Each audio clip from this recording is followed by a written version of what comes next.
बिस्मिल्लाहिर्रहमानिर्रहीम। शुरू करता हूँ अल्लाह के पाक नाम से जो बहुत बड़ा मेहरबान नायत रहने वाला है।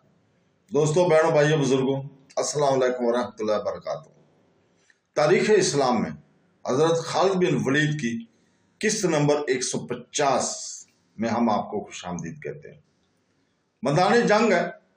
हज़रत खालिद बिन वलीद ने ज़रार बिन अज़वार को इजाज़त दी कि वो रोमियों के सामने जाए, और ज़रार बिन अज़वार रोमियों के सामने गए और इन्हें ललकारा और कहा, मैं सफ़ेद चमड़ी वालों के लिए मौत का पैगाम लाया हूँ। रोमियों, मैं तुम्हारा कातिल हूँ। मैं खुदा का कहर बनकर तुम पर करूँगा। मेरा नाम ज़रार बिन अज़वार है। रोमियों की तरफ से ज़रार के मुकाबले के लिए एक आदमी आना था, लेकिन 4-5 रोमी सवार आ गए। ज़रार ने पहले अपनी खुद उतारी, लोहे की जो टोपी होती है वो उतारी, फिर जरा उतारी, फिर कमीज भी उतार दी और कमर तक बरना हो गए। तब इन रोमियों ने इन्हें पहचाना जो बसरा में इन्हें इस हालत में लड़ते देख चुके थे, और वो ये भी देख चुके थे कि इस शख्स में जन्नात जैसी फुर्ती और ताकत है। हकीकत भी यही थी। ज़रार एक से ज्यादा आदमी का मुकाबला करने की खुसूसी महारत रखते थे। ज़रार के मुकाबले में जो रूमी आए थे, इनमें 2 सलार भी थे, एक तबरिया का और दूसरा अम्मान का हाकिम या अमीर था। बाकी भी कोई आम सिपाही नहीं थे, वो कमांडरों के रुतबे के थे। उन्होंने ज़रार को घेरे में लेने के लिए कोशिश की और घोड़ों के रुख मुड़े। ज़रार ने अचानक घोड़े को एड़ लगाई, और जब वो अम्मान के हाकिम के करीब से गुजर गए तो ये सलार अपने घोड़े की पीठ पर ही दोरा हो गया, फिर घोड़े से लड़क कर नीचे जा पड़ा। ज़रार की तलवार इसके पहलू से इसके जिस्म में गहरी उतर गई थी।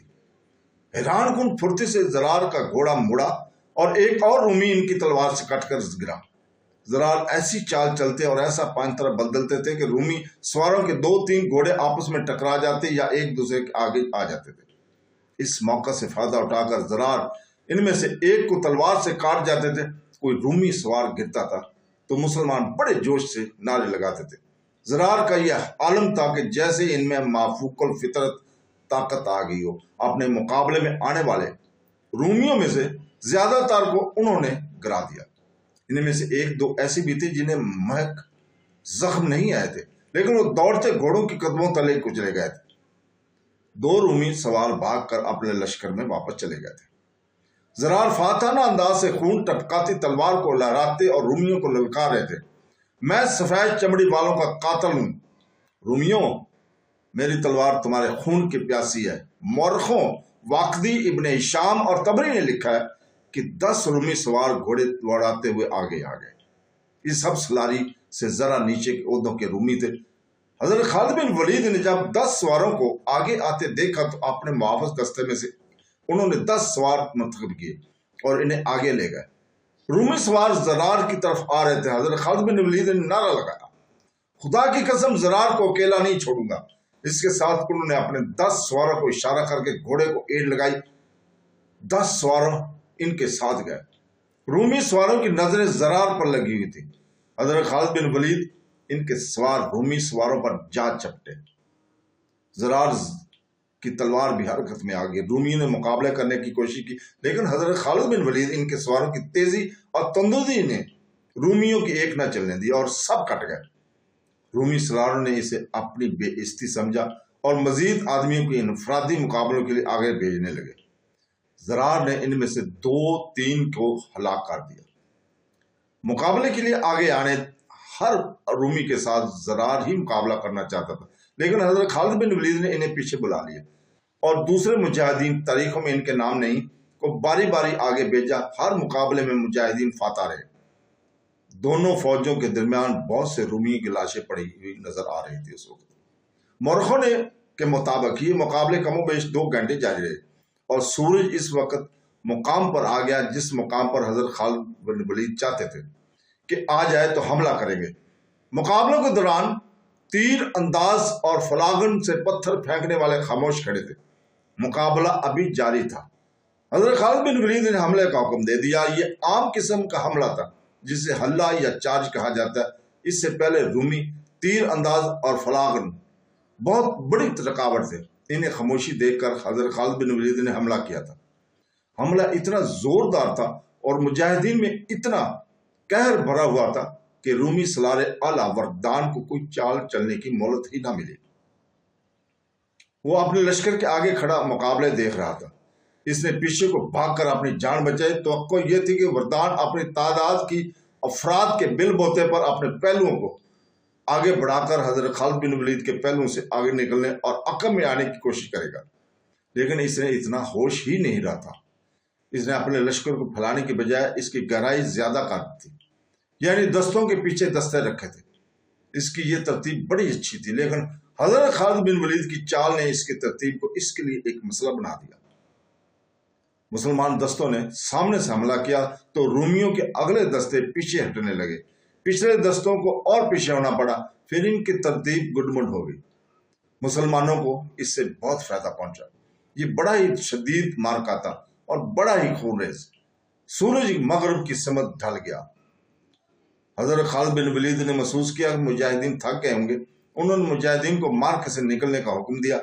ऐसे लगा कि रूमी सलार भी यही चाहते थे। उन्होंने अपने दस्तों को पीछे हटाना शुरू किया और बेहतर समझा। जब दोनों फौजें पीछे हटी तो पता चला कि रूमी हजारों की तादाद में मारे गए और जख्मियों की तादाद भी बेशुमार है। इसके मुकाबले में मुसलमानों का नुकसान बहुत ही थोड़ा था। सूरज गुरूब होने को था, इसलिए दोनों में से कोई भी फौज हमला नहीं कर सकती थी। इस तरह पहले रोज की जंग खत्म होगी। रात को दोनों फौजों के सलारों ने अपने अपने नायब सलारों वगैरह को बुलाया और अपने अपने नुकसान का जायजा लेने लगे और अगली कार्रवाई के मुताबिक सोचने लगे। रूमियों के सलारे आला वरदान की कॉन्फ्रेंस में गर्मा गर्मी ज्यादा थी। वरदान ने साफ कह दिया कि जंग की यही सूरत रही जो आज हो गई थी, तो नतीजा ज़ाहिर है क्या होगा। और इस नतीजे का नतीजा ये निकलेगा कि मैंने पहले ही नहीं कह दिया था। वरदान के सलारे कुलार ने कहा, मैं अब भी कहता हूं कि ज्यादा सोचो ना, वजह मालूम करो कि हर मैदान में फतह मुसलमानों की ही क्यों हो रही है और वही खूबी हमारी फौज में क्यों पैदा नहीं होती। आज की लड़ाई देखकर मुझे अपनी फतह मशकूक नजर आने लगी। क्या तू ये कहना चाहता है कि हम मैदान छोड़कर भाग जाएं? वरदान ने कहा, मैं तुम सबको कहता हूं कि अपनी अपनी राय और मशवरा दो कि हम मुसलमानों को किस तरह शिकस्त दे सकते हैं। कुबकुलार के होंठों पर अजीब सी मुस्कुराहट आ गई। इसने कुछ भी ना कहा और दूसरे सलार अपनी आरा और मशवरे देने लगे। इन सलारों के मशवरे मुख्तलिफ थे, लेकिन एक बात मुश्तरक थी। सब कहते थे कि मुसलमानों को शिकस्त देनी है और ऐसी शिकस्त के इनमें से जिंदा वही रहे जो जंगी कहती हो। अगर हजरत खालिद बिन वलीद इनका सलार ना हो तो इन्हें शिकस्त देना आसान हो जाएगी। एक सलार ने कहा, वो जिधर जाता है इसकी शोहरत और दहशत इसके आगे आगे जाती है। हमें तस्लीम करना चाहिए कि मुसलमानों के इस सलार में इतनी ज्यादा जंगी महारत है जो बहुत कम सलारों में होती है। मैं एक मशवरा देना चाहता हूँ, सब मुतवज्जो हुए। मुसलमानों को खालिद से महरूम कर दिया जाए। उन्होंने कहा कि और इसका एक ही तरीका यह है कि उसे कत्ल कर दिया जाए। कल की लड़ाई में इसे कत्ल करने की कोशिश की जाएगी। वरदान ने कहा, यह मशवरा कोई मशवरा नहीं, लड़ाई में अभी तक इसे कोई कत्ल नहीं कर सका। मशवरा देने वाले सलार ने कहा, मेरी तजवीज़ ये है कि हमारी तरफ से एक एलची हजरत खालिद बिन वलीद के पास जाए और कहे कि हम मजीद खून खराबा रोकना चाहते हैं, हमारे पास आओ और हमारे साथ बातचीत कर ले। वो जब हमारे सलारे आला वरदान से मिलने आ रहा हो तो कम से कम 10 आदमी रास्ते में घात में बैठे हुए हों, वो खालिद को इस तरह कत्ल करें कि इसके जिस्म की बोटी बोटी कर दें। बहुत अच्छी तजवीज़ है। वरदान ने कहा, मैं अभी इसका बंदोबस्त करता हूं, दाऊद को बुलाओ। थोड़ी देर बाद एक ईसाई जिसका नाम तारीख में दाऊद लिखा है, वरदान के सामने खड़ा हुआ। दाऊद, वरदान ने इस ईसाई अरब से कहा, अभी मुसलमानों की खैमागाह में जाओ और इनके सिपहसालार खालिद बिन वलीद को ढूंढ कर इसे बताना कि मैं रूमियों के सलार का एलची हूं। इसे मेरी तरफ से यह पैगाम देना कि हम इसके साथ सुलह की बात करना चाहते हैं। वो हमारे पास कल सुबह आए और हमारे साथ बातचीत करे कि किन शराइत पर सुलह हो सकती है। इसे यह भी कहना कि इस बातचीत में सिर्फ वो اور میں اکیلے ہوں گے، ہم دونوں کے ساتھ ایک بھی محافظ نہیں ہوگا۔ داؤد معمولی آدمی نہیں تھا، نہ وہ فوجی تھا، وہ قیصر روم کا ایک طرح کا نمائندہ تھا، اور اس کا رتبہ وردان سے ذرا کم ہی تھا۔ وردان داؤد نے کہا، میرا خیال ہے کہ تم قیصر روم کے حکم کے خلاف ورزی کر رہے ہو۔ کیا شہنشاہ ہرکل نے یہ حکم نہیں بھیجا تھا کہ مسلمانوں کو تباہ و برباد کر دو؟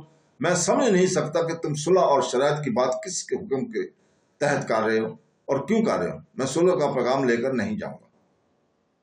پھر تمہیں اپنے راز میں شریک کرنا پڑے گا۔ وردان نے کہا، میں مسلمانوں کو تباہ و برباد کرنے کا ہی منصوبہ بنا رہا ہوں۔ میں خالد بن ولید کو صلح کا دھوکہ دے رہا ہوں۔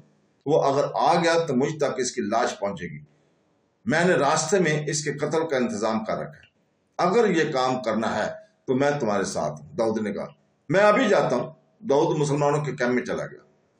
ہر طرف چھوٹی چھوٹی مشلیں جل رہی تھیں۔ داؤد نے اپنا تعارف کرایا کہ وہ رومیوں کا ایلچی ہے اور ان کے سپہ سالار کے لیے پیغام لایا ہے۔ اسے اسی وقت حضرت خالد بن ولید کے خیمے تک پہنچا دیا گیا۔ داؤد اداب بجا لایا اور اپنا تعارف کرا کے وردان کا پیغام دیا۔